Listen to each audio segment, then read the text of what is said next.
Shalom, sudah dikasih Tuhan dimanapun Anda berada. Jumpa kembali pada hari ini untuk kita belajar firman Tuhan, melanjutkan bahasan kita dari kitab Kisah Para Rasul, sebagaimana kita melakukannya setiap hari. Dan kita sudah menyelesaikan bahasan kita hingga Kisah Para Rasul pasal 27 ayat yang ke-17.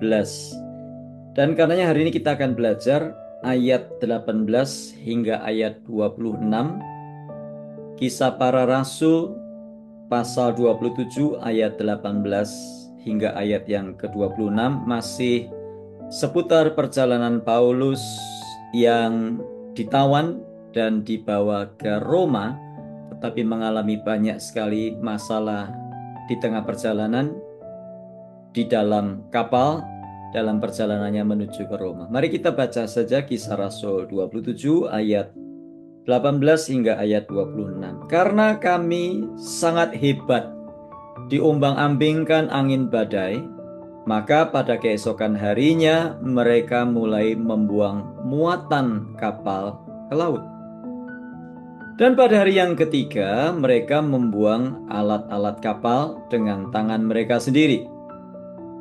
Setelah beberapa hari lamanya, baik matahari maupun bintang-bintang tidak kelihatan, dan angin badai yang dahsyat terus-menerus mengancam kami.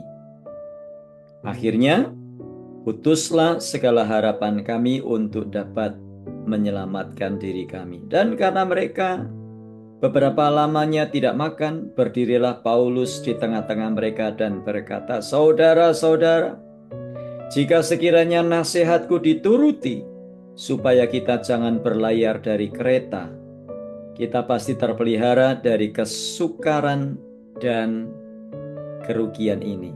Ayat 22, tetapi sekarang juga dalam kesukaran ini aku menasihatkan kamu, supaya kamu tetap bertabah hati. Sebab tidak seorang pun di antara kamu yang akan binasa kecuali kapal ini. Karena tadi malam seorang malaikat dari Allah, yaitu dari Allah yang aku sembah sebagai miliknya, berdiri di sisiku dan ia berkata, "Jangan takut, Paulus. Engkau harus menghadap kaisar dan sesungguhnya oleh karunia Allah, maka semua orang yang ada bersama-sama dengan engkau di kapal ini akan selamat karena engkau. Sebab itu tabahkanlah hatimu, saudara-saudara, karena aku percaya kepada Allah bahwa semuanya pasti terjadi sama seperti yang dinyatakan kepadaku. Namun kita harus mendamparkan kapal ini di salah satu pulau. Jadi sebagaimana yang sudah saya sampaikan di awal tadi, bahwa Kisah Para Rasul pasal 27 ayat 18 hingga ayat 26 ini adalah bagian dari kisah perjalanan Paulus menuju Roma. Dan dalam perikop ini, kapal yang ditumpangi Paulus menghadapi badai hebat dan para awak kapal mulai kehilangan harapan untuk selamat. Apa yang terjadi kemudian? Di tengah situasi yang mengerikan ini, Paulus menunjukkan adanya sikap yang tegar dan penuh keyakinan karena dia mendapat pesan Tuhan melalui malaikatnya. Dan kita melihat di sini akan adanya iman serta kepercayaan kepada janji Tuhan yang terlihat dalam diri Rasul Paulus. Dalam situasi yang sangat-sangat sulit dan penuh bahaya, Paulus menguatkan para awak kapal dengan menyampaikan pesan Tuhan yang berjanji bahwa tidak seorang pun akan binasa. Jadi yang kita dapatkan dari perikop ini adalah Paulus percaya sepenuhnya kepada janji Tuhan di tengah situasi yang mencekam, di tengah situasi yang tidak terkontrol, tapi dia tetap percaya kepada janji Tuhan.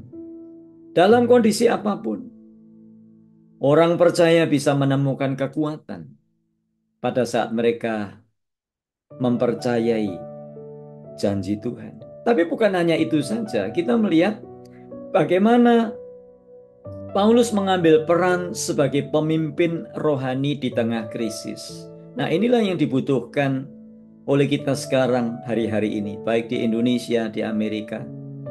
Yang dibutuhkan adalah orang-orang yang bukan ikut nyinyir, bukan ikut panik, bukan ikut kacau, bukan ikut khawatir, tetapi adalah pemimpin rohani di tengah krisis.